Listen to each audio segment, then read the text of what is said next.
The story so far is that I normally pay my rent using an automatic transfer from my bank account, but for whatever reason, last month the landlord asked me to do it manually, and since there is a small fee that you have to pay at the ATM, they sent me this to make up for it, which is 1,000 yen.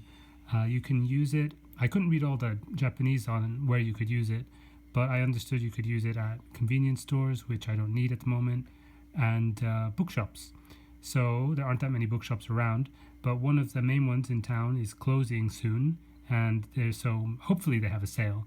But anyway, I'm going to go and try and buy a book, courtesy of my landlord. It's actually my first time going to town in like quite a long time, so I'm half excited, half anxious about it, I guess. What happened was on Thursday, the central government declared the state of emergency in Fukuoka was over, and then on Friday, the local government responded asking businesses to reopen and so on. So yeah, I'm a little nervous about if there's going to be big crowds, but I don't know, like they did tell everyone to still try and maintain some sort of social distancing stuff as much as possible, so we'll see how that plays out. Already I feel like there's loads more people around than there was before, but that could just be me because I haven't been going out at all, so I have really no way to tell if people have been staying at home or not just by looking at the streets. There's the moat to the old castle, and there's one of the gates reconstructed, not the original deal. Yeah, I was curious about when was the last time I actually bought a book. That Euripides one that I did a video about before. So I went and checked it out, and it was almost 2 years to the day that I went and bought that book in the same bookshop that I'm going to now. So I'm pretty excited about the idea of just getting something new for myself. And yes, it does take me 2 years to read books sometimes, but you know, I was savoring it.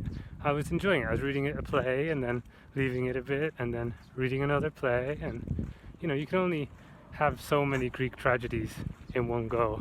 When it gets to summer, there's going to be these gorgeous white lotus flower things coming out here, white and pink. Looks real nice. I think definitely one of my favorite things about where I live is the fact that the walk from my house into town, which takes about 30 minutes, is alongside, for a large stretch of it, is alongside this castle moat. Lots of ducks normally. They're probably all further up there. I think I'd like to read a book about where I live. Or maybe I'd like to write a book about where I live. Maybe that's more true. No ducks today. No, they must have all gone to the lake, I guess. It's all just water and walls. But that's nice as well. Ducks are so like full of personality. That's not a duck, that's a... Oh, it is a duck. Huh. Ooh, the dinosaurs are fighting.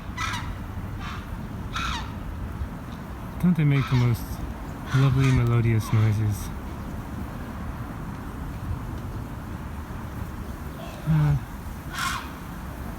It's like kind of a mix between a shriek and a gasp and a cough. So that is the end of the moat area, and now we are... This is for me like the border stone, this little guy here. This means I have now left my lovely castle kingdom and I'm going into the ugly city. Alas. But on the plus side, closer to the bookshop. Just past a closed Starbucks, which is interesting because the other more local chain cafe that I walk by that I usually go to was open. So it seems to be kind of haphazard who's doing the reopening stuff and who's not. Most things look open. Seeing a lot of shutters.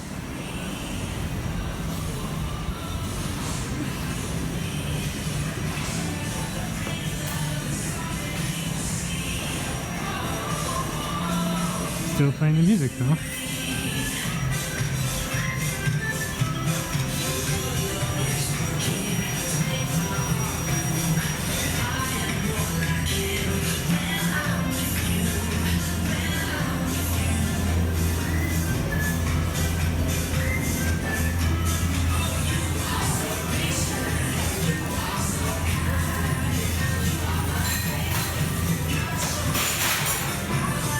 it's such a weird, unorganized mix of what's open and what's not open. I guess because it depends on the businesses. It's kind of surreal, to be honest. Like, if everything was closed, that would make sense. Like, I've seen it that way before on holidays. And if everything's open, then that's just back to normality. But half closed, half open, like in this weird liminal state, then that's new for me. First time I've seen that.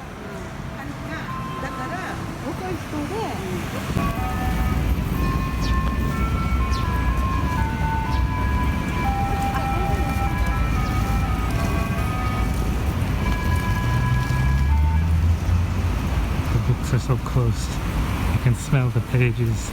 Yeah, regarding the number of people, it is definitely not as crowded as the normal Sunday afternoon would be. So I guess that's kind of heartening. I was a bit worried that lifting the state of emergency, everyone would just suddenly cram back in. To be honest, like, I'm not even sure how much things changed during the state of emergency. It seemed like a lot of people were pretty lax about it. Because yeah, like, it's not enforced, like people could still walk outside and basically do what they want. And it's closed. Sadly. That is the state of affairs. Could have seen it coming, I guess. Well, just gonna have to go home and wait till they're open. This isn't over. Like, yeah, maybe I didn't get the book this time, coronavirus, but I definitely will eventually, so yeah, this is just a small setback in my plans. Not being able to buy a book is probably not the worst thing that's happened to someone as a result of a global pandemic, so I really don't have that much to complain about here. But I will return, and I will get that book. Dog will have his day. So here we are again, making our way into town. Wow, that's bright sun. Actually, this is the third time I'm trying to do this. The first time the rain was uncharacteristically heavy, and the second time the shops were closed, including the one I wanted to go to. I am getting the impression that the universe does not want me to get this book, but they say third time's the charm, so we'll see how it goes. Yeah, it's funny that with the number 3, like, why is third time the charm? I wonder about that sometimes, why 3 is so important in so many different stories and cultures. I think the first time I was really struck by it was reading the Iliad, because that happens so many times. They mention the number 3 and people try to do things 3 times. Like before Achilles kills Hector, he chases him around the city walls 3 times. Like, a city is really big, right? So they must have been running for ages. I remember that really struck me. And it's just thrown away, like in a little throwaway line, that he had to be chased around the city walls 3 times even before he was defeated. But yeah, number 3, what's that all about? I'm not gonna fantasize too much about what the book is gonna be this time. I just want to get there and hopefully get something. At this point I'll settle for anything. Like, just give me a pamphlet, give me like a poem that I can buy or something like that, and then say that my landlord bought it for me. Some friends have come to say hello.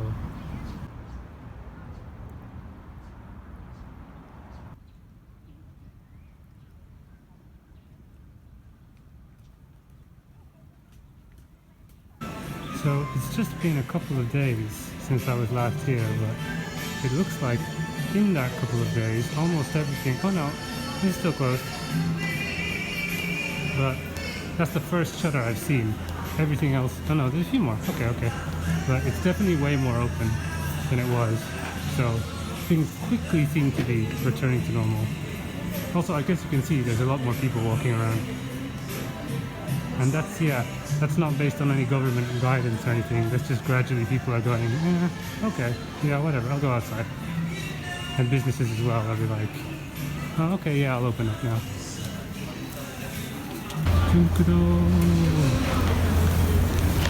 Wow, very open here. Okay, let's go in.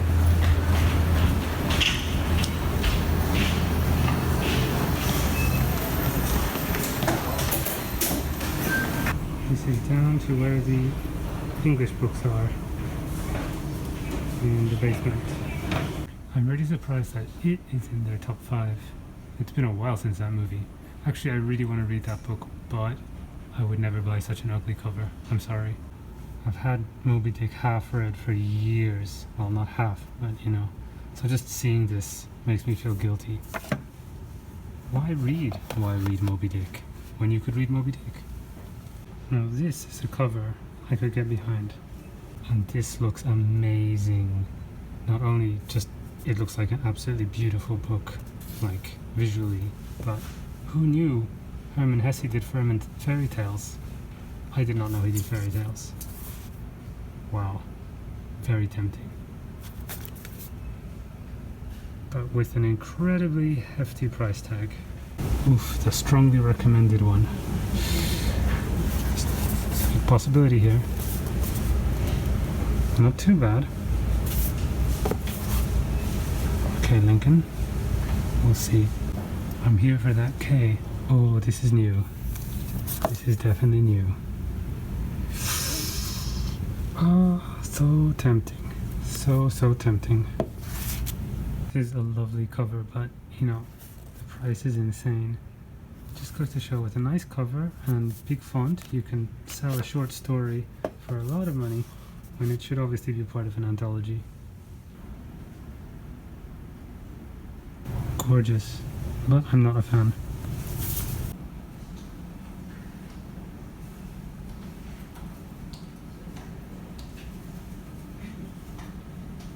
Oh, here it is. And no sooner had I found the discount shelves than it was closing time. So rather than buy something in a rush, I went home, only partially defeated this time. The crowds were more nerve-wracking on the way back, especially in places like this bus stop where I had the Jaws theme running through my head like people, people, people, people, people, people, people, people, people, people, people, people, people, people, people.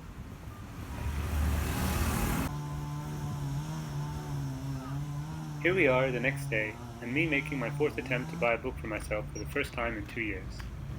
Since it had been deathly quiet in Jungpudo, I thought I'd stop talking like a loud gaijin everywhere I went and record the audio afterwards instead, which is what you're listening to now.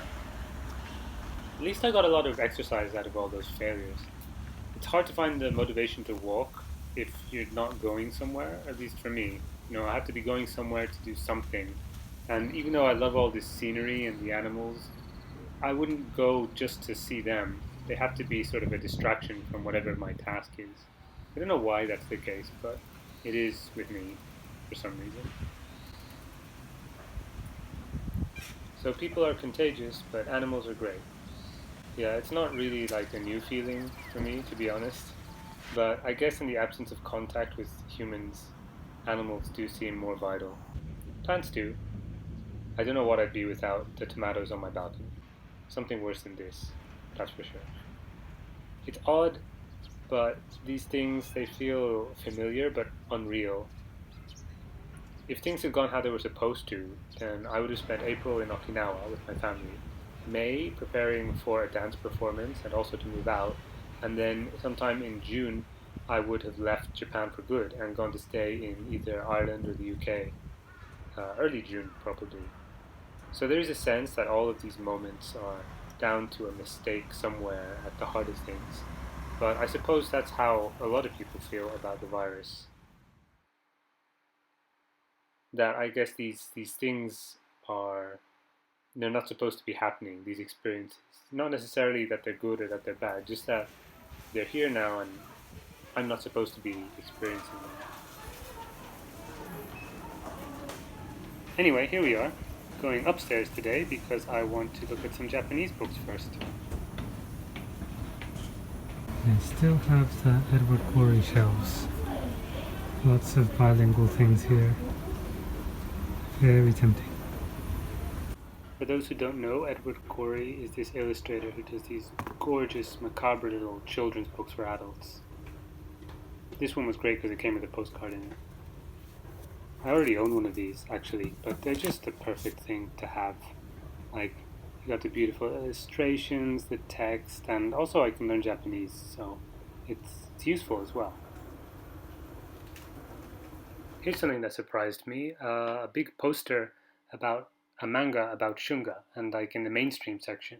So around the time I left the UK, shunga was kind of popular, I guess, thanks to this big British Museum exhibit. But I was under the impression that in Japan, this Edo period art porn, for those who don't know what it is, was still taboo and largely unknown. So this was like interesting. Maybe that's changing. Maybe attitudes are changing towards it. This is Nausicaa in all her glory.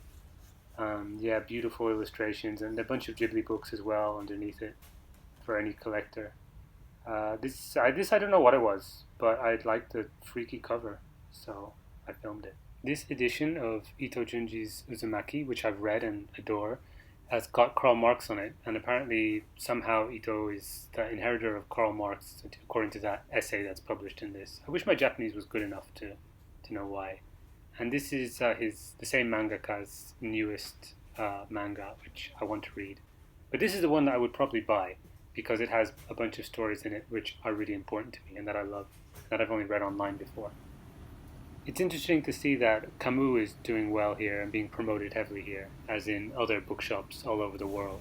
As part of their closing fair, they're selling these 1984 tote bags alongside the novel, so you too can wear merchandise which says Big Brother is watching you, just like the brainwashed, helpless characters in that dystopian novel.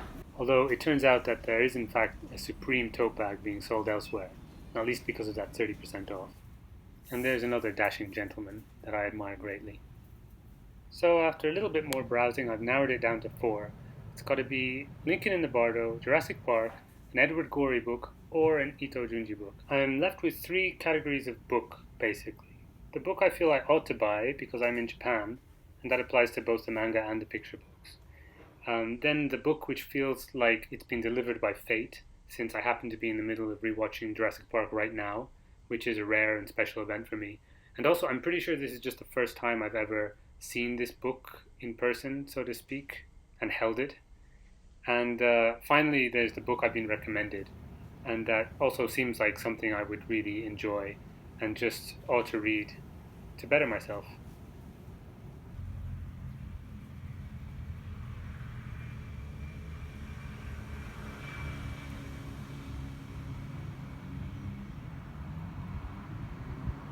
So, on my way home now, that was agonizing, but I made a decision.